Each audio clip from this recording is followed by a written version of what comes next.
Hello everyone और welcome है आपका। आज हम कंपनी लॉ के एक बहुत ही फाउंडेशनल कॉन्सेप्ट को समझने वाले हैं। एक ऐसा कॉन्सेप्ट जो हर कंपनी के लिए एक अनब्रेकेबल शील्ड, एक रक्षा कवच की तरह काम करता है। हम बात कर रहे हैं द सर्टिफिकेट ऑफ इनकॉर्पोरेशन। पता है, ये डॉक्यूमेंट इतना पावरफुल है कि कंपनी के फॉर्मेशन के टाइम हुई किसी भी गलती को, किसी भी इरेगुलरिटी को ये लीगली ठीक कर देता है। चलिए इसकी अमेजिंग पावर को आज एक्सप्लोर करते हैं। इसे आसान तरीके से सोचिए, जैसे हम सबके पास अपना एक बर्थ सर्टिफिकेट होता है जो प्रूव करता है कि हम एग्जिस्ट करते हैं, राइट? बिल्कुल वैसे ही एक कंपनी के पास भी उसका ऑफिशियल बर्थ सर्टिफिकेट होता है और इसी डॉक्यूमेंट को हम कहते हैं सर्टिफिकेट ऑफ इनकॉर्पोरेशन। ये वो एग्जैक्ट मोमेंट मार्क करता है जब एक कंपनी लॉ की नज़र में एक अलग लीगल पर्सन बन जाती है। ये एनालॉजी, ये बर्थ सर्टिफिकेट वाली बात इसकी पावर को समझने की है। तो ये है हमारा आज का रोड मैप। सबसे पहले हम इस बर्थ सर्टिफिकेट के कंसेप्ट को समझेंगे, फिर हम देखेंगे कि इसे एक अनब्रेकेबल लीगल प्रूफ क्यों माना जाता है। उसके बाद हम कुछ बहुत ही इंटरेस्टिंग लैंडमार्क कोर्ट केसेस में डाइव करेंगे जिन्होंने इसकी पावर को टेस्ट किया है। फिर हम कंपनी को मिलने वाली लीगल सुपर पावर्स को एक्सप्लोर करेंगे और लास्ट में आपके एग्जाम्स के लिए जो सबसे ज़रूरी पॉइंट्स हैं उन्हें समराइज करेंगे। तो चलिए शुरू करते हैं सेक्शन 1 से। ये सर्टिफिकेट ऑफ इनकॉर्पोरेशन इशू कौन करता है? ये इशू होता है by the registrar of companies यानी आरओसी।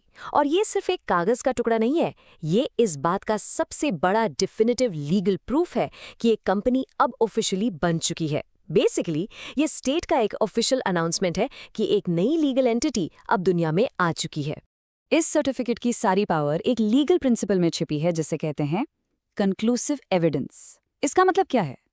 इसका मतलब है कि ये इतना स्ट्रॉन्ग, इतना फाइनल प्रूफ है कि कोई भी कोर्ट इसके अगेंस्ट कोई दूसरा एविडेंस, कोई दूसरी दलील एक्सेप्ट ही नहीं करेगा। एक बार सर्टिफिकेट इश्यू हो गया तो कंपनी का एग्जिस्टेंस फाइनल और इरिवर्सिबल है। ये लीगल सर्टेनिटी देता है जो इन्वेस्टर्स, पार्टनर्स और उस कंपनी के साथ डील करने वाले हर इंसान के लिए बहुत ज़रूरी है। अच्छा, तो कंक्लूसिव एविडेंस का ये प्रिंसिपल रियल वर्ल्ड में, प्रैक्टिकल लाइफ में काम कैसे करता है? लेट्स एक्सप्लोर कि आखिर क्या चीज़ इस डॉक्यूमेंट को इतना सॉलिड, इतना अनब्रेकेबल लीगल प्रूफ बनाती है। यहाँ इसका सबसे शॉकिंग, सबसे रिमार्केबल इफेक्ट आता है। ये सर्टिफिकेट कंपनी के बनने के प्रोसेस में हुई किसी भी प्रोसीजरल गलती को अपने आप ही क्योर कर देता है, यानी ठीक कर देता है। सोचो, अगर पेपरवर्क सबमिट करते वक्त कोई छोटी मोटी टेक्निकल गलती हो गई, जैसे ही आरओसी ने सर्टिफिकेट ऑफ इनकॉर्पोरेशन इशू किया, लॉ उस गलती को इग्नोर कर देता है। ऐसा माना जाता है कि कंपनी का जन्म बिल्कुल परफेक्ट हुआ है, भले ही प्रोसेस में कुछ इरेगुलरिटीज हुई हों। इसके रिजल्ट्स बहुत डीप हैं। जैसा कि आप देख सकते हैं, सारी लीगल रिक्वायरमेंट्स पूरी मानी जाती हैं। कंपनी के एग्जिस्टेंस को कोई चैलेंज नहीं कर सकता। लेकिन सबसे एक्सट्रीम सिचुएशन देखो, फ्रॉड। अगर बाद में पता चलता है कि कंपनी झूठी इन्फॉर्मेशन देकर बनाई गई थी, तो जो प्रमोटर्स हैं उन्हें सेक्शन 447 के अंडर जेल हो सकती है, फाइन लग सकता है। लेकिन, और ये बहुत इंपॉर्टेंट है, कंपनी का जन्म, उसका इनकॉर्पोरेशन फिर भी वैलिड माना जाएगा। लॉ इंडिविजुअल्स को पनिश करता है, उनके बनाए गए कॉर्पोरेट स्ट्रक्चर को नहीं। थ्योरी तो ठीक है, लेकिन इस सर्टिफिकेट की असली ताकत तो कोर्टरूम में टेस्ट हुई है। अब हम कुछ ऐसे लैंडमार्क केसेस देखेंगे जिन्होंने इसकी पावर की हदों को चैलेंज किया।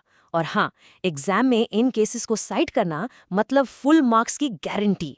हमारा पहला केस है मूसा गुलम आरिफ वर्सेस इब्राहिम गुलम आरिफ। मैं इसे द फॉर्जरी चैलेंज कहता हूँ, क्योंकि इस केस में सर्टिफिकेट की पावर का सामना हुआ था एक एक्चुअल क्रिमिनल एक्ट से, फॉर्जरी से। इस केस के फैक्ट्स आपको हैरान कर देंगे। एक कंपनी के मेमोरेंडम ऑफ एसोसिएशन पर 7 लोगों के साइन चाहिए थे। असलियत में सिर्फ 2 अडल्ट्स ने साइन किया, बाकी 5 सिग्नेचर्स जाली थे, फोर्ज्ड थे। आरओसी को इस बारे में नहीं पता था और उन्होंने सर्टिफिकेट इशू कर दिया। जब मामला कोर्ट में गया तो जजमेंट आया कि भले ही फोर्जरी हुई हो, certificate of incorporation is conclusive evidence. Company का लीगल एग्जिस्टेंस कैंसिल नहीं हो सकता। सोचो, इस केस ने प्रूव कर दिया कि सर्टिफिकेट इतना पावरफुल है कि वो फ्रॉड को भी अस्तित्व दे देता है। हमारा दूसरा केस है Jubilee Cotton Mills Limited versus Louis. I call this one the time travel challenge. ये केस एक सिंपल पर बहुत इंपॉर्टेंट सवाल पर बेस था। एक कंपनी लीगली पैदा कब होती है?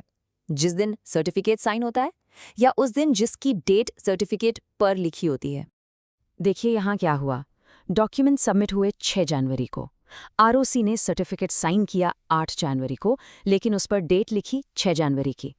इस बीच 6 जनवरी को ही कंपनी ने कुछ शेयर्स अलॉट कर दिए। सवाल उठा कि क्या ये अलॉटमेंट वैलिड है? कोर्ट ने कहा बिल्कुल। The date on the certificate is the legal date of birth. इसलिए कंपनी लीगली 6 जनवरी को ही पैदा हो गई थी और उस दिन किया गया शेयर अलॉटमेंट परफेक्टली वैलिड था। तो अब कंपनी लीगली पैदा हो चुकी है, उसका एग्जिस्टेंस फाइनल है। But now what? जैसे ही कंपनी इनकॉर्पोरेट होती है, कंपनीज एक्ट का सेक्शन 9 उसको कुछ लीगल सुपर पावर्स दे देता है, जो उसे एक सिंपल आइडिया से एक पावरफुल लीगल एंटिटी में ट्रांसफॉर्म कर देती हैं। ये है वो 6 मेन सुपर पावर्स। पहला, वो एक सेपरेट लीगल एंटिटी बन जाती है, मतलब अपने मालिक से बिल्कुल अलग। दूसरा, उसे परपेचुअल सक्सेशन मिलता है, यानी मेंबर्स आते जाते रहेंगे, कंपनी चलती रहेगी। तीसरी, वो अपने नाम से किसी पर केस कर सकती है और कोई उस पर केस कर सकता है। चौथी, वो प्रॉपर्टी खरीद सकती है। पांचवी, वो कॉन्ट्रैक्ट साइन कर सकती है। और आखिरी, उसके एमओए और एओए सभी मेंबर्स पर लीगली बाइंडिंग हो जाते हैं। इन्हीं पावर्स से वो एक फुल फ्लेज्ड लीगल पर्सन बनती है। ओके, अब सबसे इंपॉर्टेंट हिस्से पर आते हैं, खासकर आपके लिए। अब तक हमने जो भी डिस्कस किया, चलिए उसको ऑन की पॉइंट्स में कंसोलिडेट करते हैं, जिनकी आपको अपने एग्जाम्स में फुल मार्क्स लाने के लिए ज़रूरत पड़ेगी। एक परफेक्ट आंसर के लिए आपको ये 3 चीज़ें ज़रूर लिखनी हैं। पॉइंट 1, एक्सप्लेन करें कि certificate of incorporation conclusive evidence है और ये सारे प्रोसीजरल डिफेक्ट्स को ठीक कर देता है। पॉइंट 2, क्लियर करें कि कंपनी की लीगल डेट ऑफ बर्थ वो है जो सर्टिफिकेट पर लिखी है।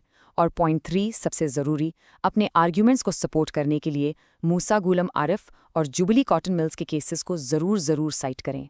अगर ये 3 पॉइंट्स आपके आंसर में हैं, एग्जामिनर को पता चल जाएगा कि आपको कॉन्सेप्ट की डीप अंडरस्टैंडिंग है। मैं आपको एक आखिरी थॉट प्रोवोकिंग सवाल के साथ छोड़ जा रहा हूँ। अगर लॉ इस सर्टिफिकेट को इतनी पावर देता है कि वो फॉर्जरी से बनी कंपनी को भी वैलिड मान लेता है, तो क्या हम लीगल सर्टेनिटी को फेयरनेस से ऊपर रख रहे हैं? क्या लॉ कुछ केसेस में कॉर्पोरेट स्ट्रक्चर को बचाने के लिए अनजाने में फ्रॉड को प्रोटेक्ट कर रहा है? ये कॉर्पोरेट लॉ के दिल में छिपी एक बहुत बड़ी एथिकल डिलेमा है। इस पर ज़रूर सोचना। Thank you for watching.